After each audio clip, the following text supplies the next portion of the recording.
दिल्ली के प्रगति मैदान स्थित भारत मंडपम में बीजेपी के राष्ट्रीय अधिवेशन का आज दूसरा दिन है और पीएम मोदी आज बीजेपी के अधिवेशन में समापन भाषण देंगे। थोड़ी देर में बैठक की शुरुआत हो जाएगी। आपको बता दें कि इस बैठक में पीएम मोदी, केंद्रीय गृह मंत्री अमित शाह, रक्षा मंत्री राजनाथ सिंह और बीजेपी अध्यक्ष जेपी नड्डा, बीजेपी शासित राज्यों के मुख्यमंत्री, मंत्री और पदाधिकारियों समेत लगभग 11,500 जनप्रतिनिधि यहां पर शामिल होंगे।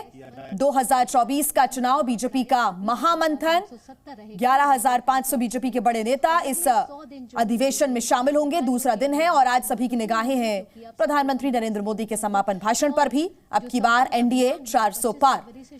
3 तस्वीरें आपके सामने। कल का जो अधिवेशन में संबोधन हुआ, जेपी नड्डा ने कहा कि 370 अकेले बीजेपी जीतने वाली है और कमल का निशान लेकर जो प्रत्याशी है वो जन जन तक पहुंच रही हैं। बीजेपी के राष्ट्रीय अधिवेशन का आज दूसरा दिन है। आज भी इंडिया गठबंधन को लेकर प्रस्ताव आएगा।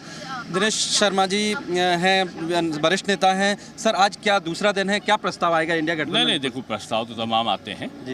मैं समझता हूँ कि चर्चा के लिए ही लोग यहाँ पर एकत्रित होते हैं, लेकिन धारा 370 के लिए श्यामा प्रसाद मुखर्जी ने बलिदान दिया था और धारा 370 के बलिदान के बाद अब जनता 370 सीटें बीजेपी को देकर निश्चित रूप में उनको सच्ची श्रद्धांजलि देगी।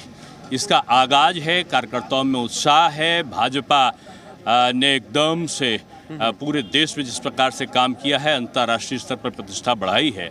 मैं समझता हूँ विपक्ष के मंसूबे धराशायी हो चुके हैं और चुनाव आते आते आप देखेंगे विपक्ष जिस प्रकार से सिकुड़ रहा है वो अपने अस्तित्व के लिए लड़ाई करता हुआ। विपक्षी नेता आपके पाले में आ ही रहे हैं, कमलनाथ के भी संभावना। जहाँ नेतृत्व होगा वहाँ लोग आएंगे, जहाँ नेतृत्व ही नहीं होगा वहाँ लोग क्यों जाएंगे? बीजेपी के पास नेतृत्व भी है, नीति भी है और नियति भी है। चलिए, बहुत इसके कारण लोग आ गए। बहुत धन्यवाद। तो देखिए, दिनेश शर्मा है, कह रहे हैं कि बीजेपी के पास नेतृत्व भी है, नीति भी है और नियत भी है। और तस्वीरों में देखा जा सकता है अधिवेशन स्थल पर तमाम जो नेता हैं दूसरे दिन पहुंच रहे हैं। आपको बता दें, गृह मंत्री की तरफ से आज प्रस्ताव भी लाया जा रहा है। दूसरा प्रस्ताव है जो राजनीतिक प्रस्ताव होगा, इंडिया गठबंधन को लेकर प्रस्ताव होगा। और तमाम देखा भी जा सकता है जो लीडर्स को, यूपी के और तमाम अलग अलग राज्यों के लीडर्स हैं इसमें भाग ले रहे हैं, सपोर्ट कर रहे हैं। और ये देखिए किस तरह से अधिवेशन में भाग लेने पहुँचे हैं, सत्र में भाग लेने पहुँचे हैं। हम आपको माहौल बताएं जो इस जगह पर माहौल है। देश के तकरीबन 11,500 बीजेपी के जो है पार्टी पदाधिकारी आए हैं और जो है तस्वीरों में भी देखा जा सकता है। आज जो प्रस्ताव आएगा उसमें राजनीतिक प्रस्ताव होगा, प्रधानमंत्री का संबोधन भी होगा, पार्टी अध्यक्ष जेपी नड्डा का भी संबोधन होगा। तो कुल मिला के 2024 के लिहाज से पार्टी कार्यकर्ताओं को जीत का मंत्र दिया जाएगा। ब्रह्म प्रकाश दुबे, जी मीडिया, दिल्ली।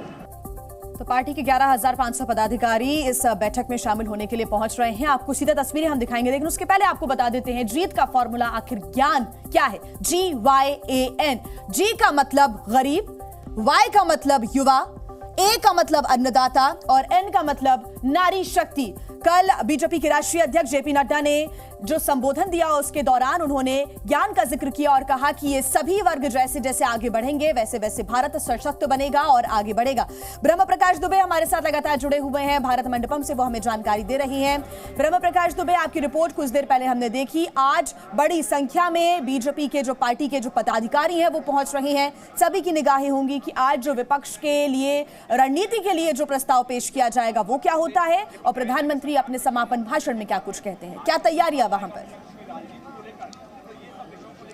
बिल्कुल बिल्कुल। देखिए, आज जो दूसरा दिन है और सत्र की शुरुआत कुछ मिनटों बाद हो जाएगी। गृह मंत्री अमित शाह की तरफ से कांग्रेस इंडिया गठबंधन हताशा की राजनीति, इस शीर्षक से एक प्रस्ताव पेश किया जाएगा। राजनीतिक प्रस्ताव है जिसमें पार्टी की तरफ से कहा जाएगा कि किस तरह से विपक्ष नेगेटिव राजनीति कर रहा है और सिर्फ बीजेपी और मोदी को घेरने के लिए पूरा विपक्ष एकजुट है। जी, मैं आपको माहौल भी दिखाना चाहूँगा। यहाँ की तस्वीरें खासतौर से आज बेहद महत्वपूर्ण है क्योंकि एक नया नारी शक्ति को लेकर देखिए, कल जो राजनीतिक प्रस्ताव आया था उसमें एक संशोधन भी किया गया था नारी बंधन अधिनियम, नारी शक्ति की वंदना को लेकर। और आज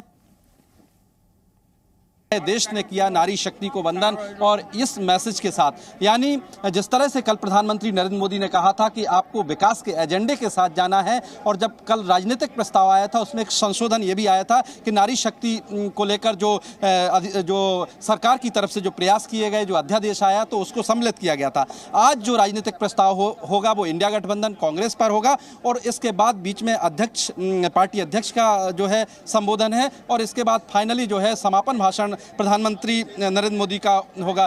विजेंद्र गुप्ता जी हैं, विधायक हैं दिल्ली से। विजेंद्र जी, तो क्या आज मैसेज देना चाहेंगे आप लोग, जो राजनीतिक प्रस्ताव भी आ रहा है, कांग्रेस इंडिया गठबंधन हताशा की राजनीति? मैं तो ये कहूँगा कि भारतीय जनता पार्टी का ये जो जन सैलाब है कार्यकर्ताओं का, और जितने उत्साह के साथ यहाँ सब लोग पूरे देश से आए हुए हैं, और एक एक डेलीगेट अपने आप में एक एक इंस्टीट्यूशन है, एक प्रकार से मैं कह सकता हूँ, क्योंकि वो पार्टी का पिलर है। तो आप लोग यहाँ से क्या मैसेज लेके जाएंगे? मैसेज मोदी जी का एक ही मैसेज है, और हमारी पार्टी का एक ही मैसेज है, एक बार फिर से मोदी सरकार। बिल्कुल। तो देखिए, ये जो विजेंद्र गुप्ता बता रहे हैं कि ये मैसेज इस मंच से लेकर जाएंगे। जी न्यूज़।